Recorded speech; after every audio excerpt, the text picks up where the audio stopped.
لا إله إلا الله محمد رسول الله عليه صلاة الله وآله والأحبة لا إله إلا الله. Assalamualaikum warahmatullahi wabarakatuh. Alhamdulillah nahmaduhu wa nasta'inuhu wa nastaghfir wa na'udzu billahi min syururi anfusina wa min sayyiati a'malina may yahdihillahu fala mudhillalah wa may yudlilhu fala hadiyalah. Asyhadu an la ilaha illallah bi wahdaniyah wa asyhadu anna Muhammadan abduhu wa rasuluh la nabiyya wa rasula ba'da. Waqallallahu ta'ala fil kitabihil karim ya ayyuhalladzina amanu taqullaha haqqa tuqatih wa la tamutunna illa wa antum muslimun. Ikhwan wa ikhwah fillah rahimani rahimakumullahu ta'ala jami'an, ahlu ta'lim yang semoga senantiasa dirahmati oleh Allah Subhanahu wa ta'ala. Mengawali kajian tentunya kita sama-sama memuji kepada Allah Subhanahu wa ta'ala, karena hakikat semua bentuk segala puja dan pujian milik Allah, untuk Allah, dan juga karena Allah Subhanahu wa ta'ala.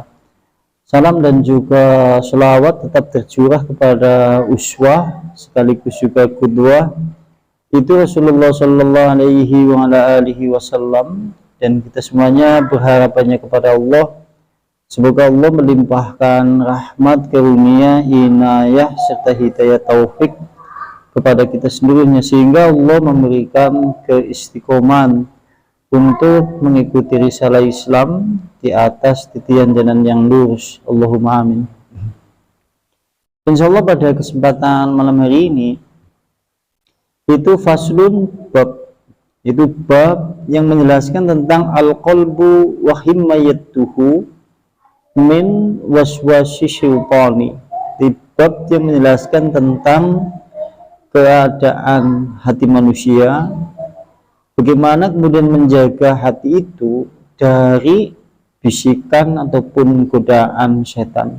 Jadi di bab itu, jadi bab yang menjelaskan terkait masalah keadaan hati manusia, bagaimana kemudian menjaganya supaya terhindar dari bujuk rayu dan bisikan setan. Dan di kitab ini disebutkan wa'lam anna mislal qalbi kamisli khisalun. Ketahuilah sungguhnya permisalan hati manusia itu seperti benteng. Kalimatnya seperti itu.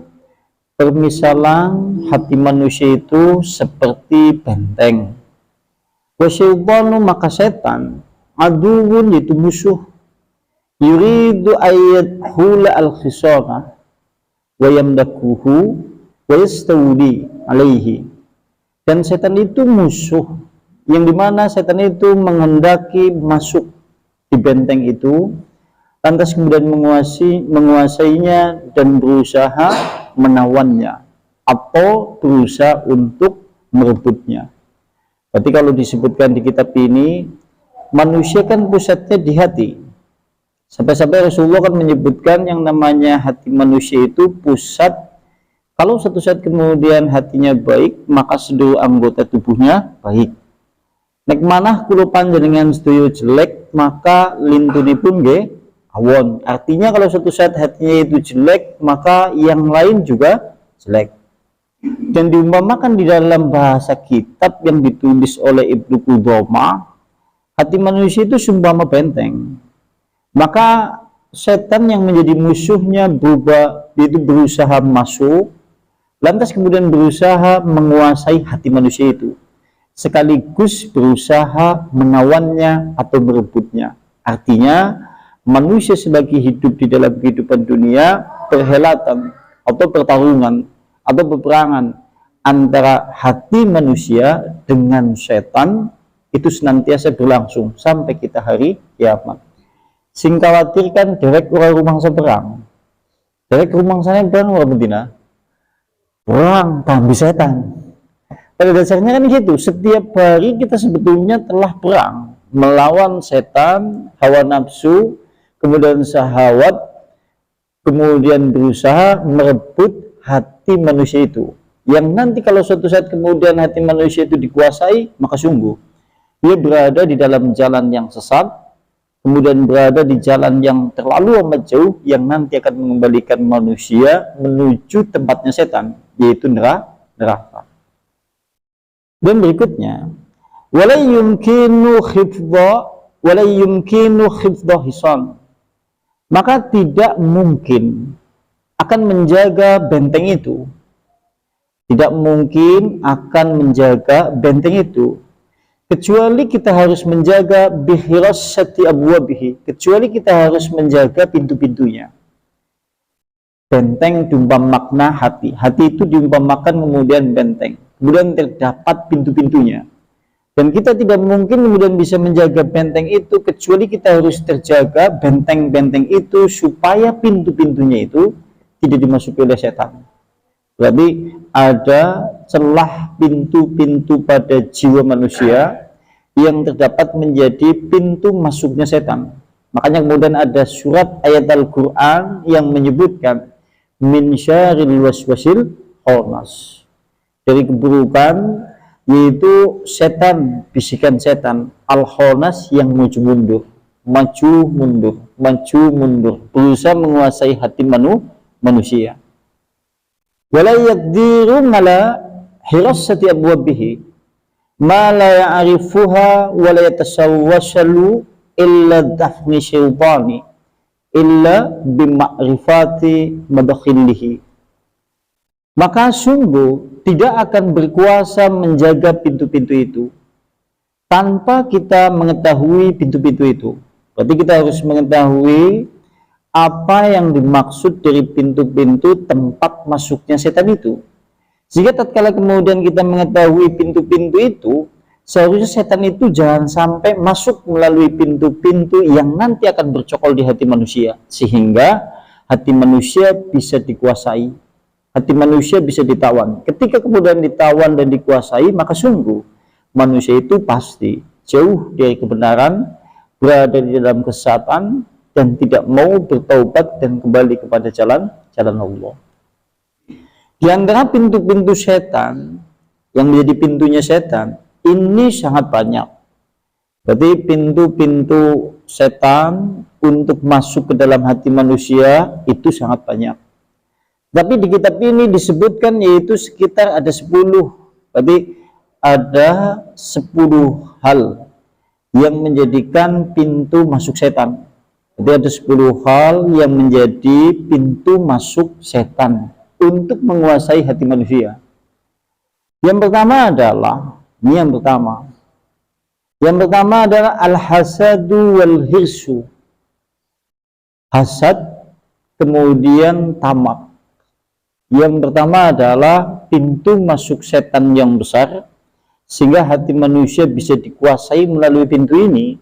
Pintu itu adalah hasad, kemudian tamak. Antum next satu saat ditakoni, Mas, apa antum tahu apa tidak apa yang dimaksud dengan hasad? Sampai yang ditakoni hasad apa? Ini kan ada umpama dalam bahasa Indonesia ya, ana istilah hasad, ana istilah hasud, ana istilah iri, ana istilah dengki. Terus melbu bahasanya dewek, jadinya drengki. Sampai nek suatu saat ngomong wong drengki banget loh. Bayangan yang ada di pikiran kita, wong drengki kayak apa? Nek menurut saya.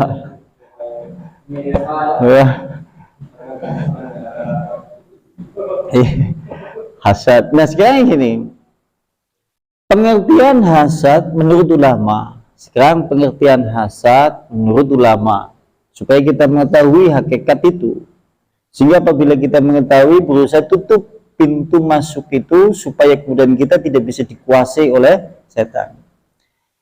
Hasad menurut ulama sebagaimana wanginda jumhurul ulama, menurut jumhur ulama, kama qala Syekhul Mustafa Al-Adzawi, sebagaimana disebutkan oleh Syekh Mustafa Al-Adzawi.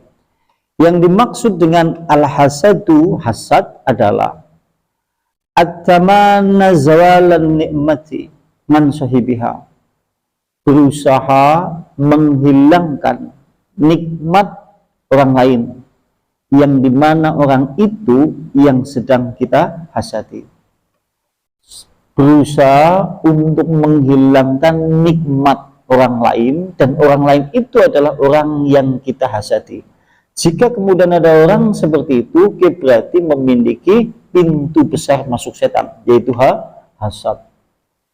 Wah, kepengin wong liya duwe nikmat itu, terus dheweke berusaha ngilangna nikmat yang diperoleh oleh orang itu, ki jenengane hasad. Ketika kalimatnya menjadi hasud, kalimatnya kan menjadi hasud. Hasud adalah mencari dukungan orang lain supaya dia menjadi hasad seperti kita, untuk menghilangkan nikmat orang lain yang hasadi itu atau yang dihasadi itu.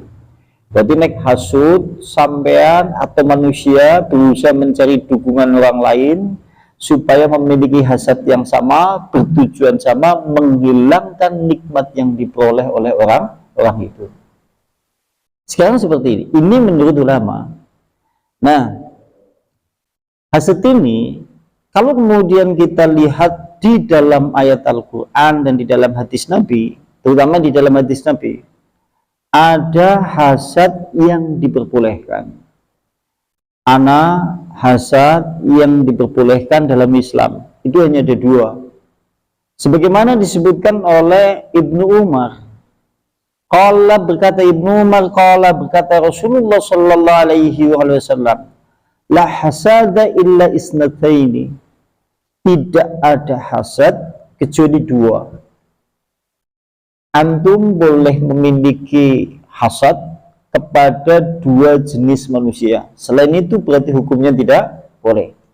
Yang pertama adalah rajulun atahu Allahu malan fahuwa yunfiqu minhu ana al-laili wa ana an-nahari. Itu seorang laki-laki yang dimana Allah Subhanahu wa taala telah memberikan harta benda yang banyak, tetapi laki-laki itu menginfakkan harta bendanya di jalan Allah sepenuh malam atau sepanjang siang atau bilangan hari-harinya, sampai nulih berhasad kepada orang yang dia diberi oleh Allah harta benda yang banyak, tapi dengan harta benda yang banyak itu dia infakkan di jalan Allah untuk bilangan malamnya ataupun siangnya, sampai ulah iri kepada orang seperti itu. Ning dewek irine pada poin kalimat yang pertama tok.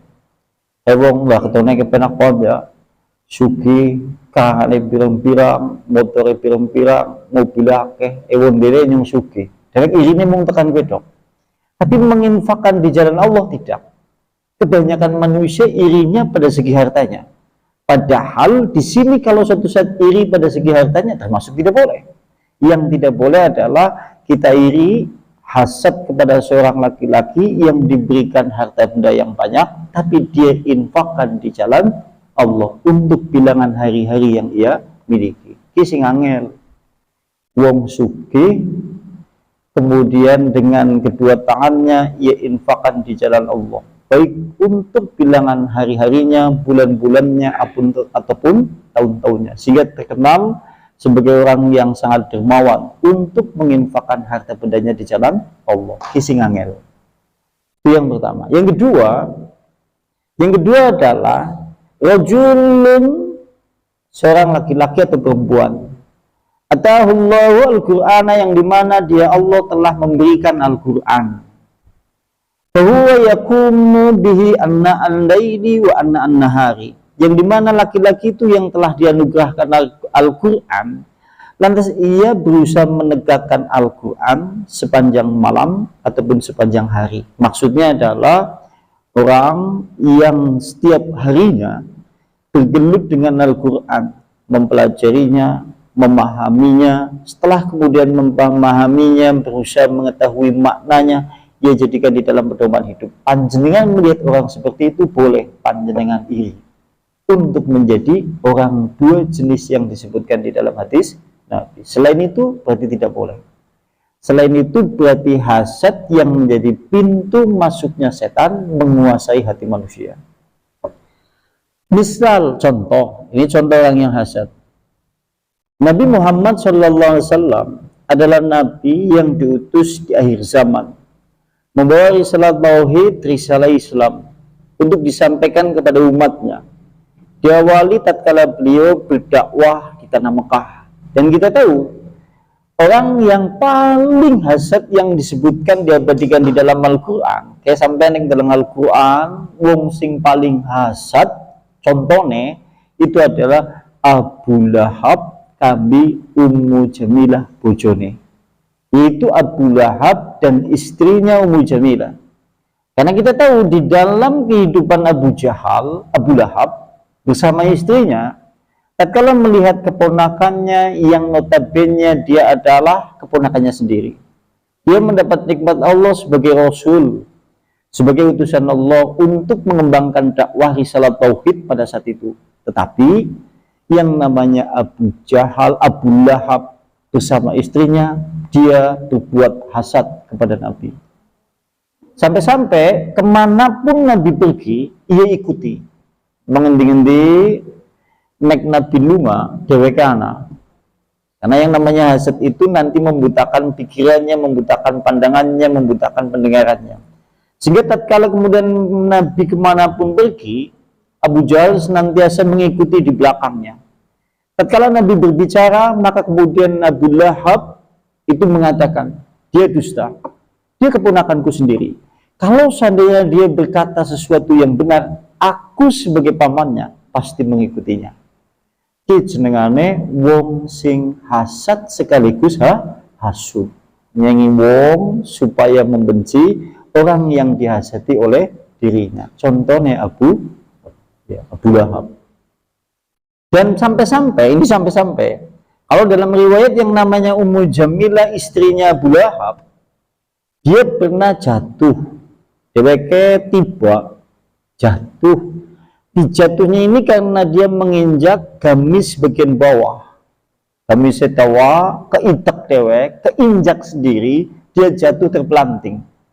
Apa yang ia katakan? Yang ia katakan adalah celaka Muhammad. Nek wong hasad itu seperti itu. Dia sial, dia apes, dia malang, dia kena musibah. Yang nanti jadikan kambing hitam adalah orang yang dihasati. Gara-gara kayak tanggaku kurang ajar. Padahal itu salah itu lagi. Itu jenengane wong hasad. Makanya hasad ini, kalau disebutkan di dalam kitab ini, ada 3. Hasad, kiana telu. Yang pertama adalah al-hasadu fi makanil qalbi. Hasad yang hanya sampai di hati. Dia hasad, ingin menghilangkan nikmat orang lain karena perasaan iri dan dengki, hanya sampai di hati saja, tidak sampai ke lisan, tidak sampai ke perbuatan. Maka hasad yang seperti ini tidak berdosa. Selama dia tidak berusaha untuk menghasut, selama dia tidak melahirkan perbuatan hasadnya, selama hanya di hati saja, tidak berdosa. Tetapi kalau suatu saat itu dibiarkan, ditakutkan nanti melahirkan perkataan yang menghasut, dan ditakutkan pula melahirkan perbuatan yang mengarah kepada perbuatan untuk perbuatan hasad. Kalau dibiarkan, karena ini adalah penyakit hati yang menjadi peluang setan untuk menguasai hati manusia. Karena hasad ini pintu yang besar, setan itu bisa masuk di hati manusia untuk menguasainya, untuk merebut bagaimana hati manusia itu kemudian ditelannya. Sehingga manusia itu tidak berdaya, hanya patuh dan tunduk kepada setan pada saat itu. Karena permasalahannya seperti itu. Jadi orang hasud kalau hanya sampai di hati tidak apa-apa. Ini hasad yang pertama, kalau hanya sampai di hati saja.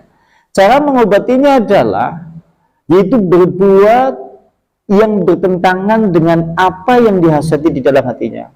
Sampean misal contoh, sampean lagi kepikiran nang rumah, aku pengen janjane dulu, umah ketok dandani, antum kumpulkan uang, Tujuannya apa? Untuk memperbaiki rumah supaya datang musim hujan, rumah Anda tidak kena bocor. Tatkala Anda kemudian kumpulkan uang 1 hari, 2 hari, 3 hari, sampai dengan bersusah payah mengumpulkan uang itu, tiba-tiba tanggane sebelah jenengan dia membangun rumah yang besar. Setan berusaha menggoda manusia. Biasanya kalau kemudian dia tidak tajam mata hatinya, setan itu mudah bercokol. Wah, sampean kae. Kayaknya ya. Akhirnya kemudian kalau suatu saat kemudian dia memiliki karakter hasad di dalam hatinya, dia pun mulai masuk di dalam hatinya. Aku angel-angel ngumpul duit, garapmu gede-gedein dandani gendeng kayak angel, kayak tanggaku sing sebelah. Wah, malah gawe rumah segeden-geden. Kayak gue. Jenengannya penyakit. Kalau suatu saat kemudian panjenengan ada bisikan di dalam jiwa hati manusia seperti itu, jenengan berbuat sesuatu yang menjadi lawannya. Maksud lawannya adalah ngesuk jenengan rewangi tangganin jenengan sing dihasati. Kenggo ngelawan apa hasad yang muncul di dalam jiwa hati kita. Jenengan lawan, wah tutup lawan. Nyung ora uli hasad. Deweknya nanti kerewangi lah. Hidup-hidup ngerawangi tangga teparo. Gue itu seperti ini kan susah ya, susah banget tuh. Aja kemudian itu dipelihara. Kalau suatu saat kemudian itu dipelihara, yang ditakutkan setan nanti kemudian menelan hati manusia, maka kemudian melahirkan perkataan. Next melahirkan perkataan kan tolan menggerdu, tolan mengenai tanggane cerita kang, sampean ngerti wa kang tangga kucing sebelah. Nah apa sih? Sika bangun rumah, ngerti orang duitnya kan di dia pada luar kerja. Wih, jenengannya wis mulai menghasut. Yang seperti ini pintu besar bagi manusia untuk kemudian hatinya dimakan oleh setan. Karena kita tahu kalau suatu saat hatinya kemudian dimakan oleh setan, di sini disebutkan di dalam kitab, a'mahu akan membutakan mata hatinya. Sekalipun dia beribadah, mata hatinya tidak tajam.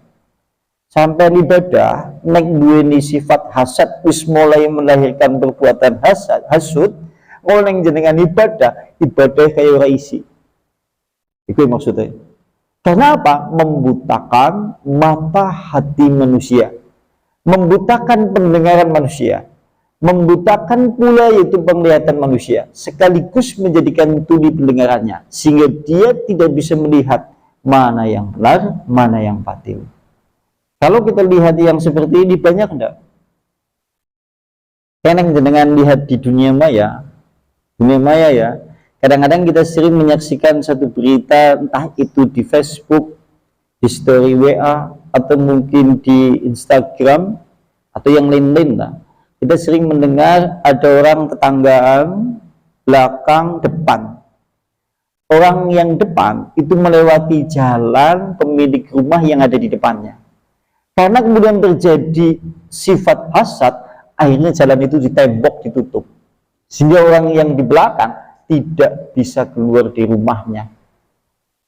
Akibatnya apa? Karena permasalahan hati manusia telah dikuasai setan sehingga bisa berbuat seperti itu. Padahal kalau dilihat oleh manusia lainnya sangat hina. Hina bukan sampean. Gede-gedenya diliwati nang tanggane ngomlaku kalong ora. Ora, bahkan mendapat pahala. Kan kita tahu ya, jalan yang kita sediakan untuk tetangga, untuk yaitu keluar dari rumahnya, untuk menuju masjid, menuju pasar, kalau kita kemudian menyediakan, itu menjadi pahala yang besar, bahkan merupakan amal jariah.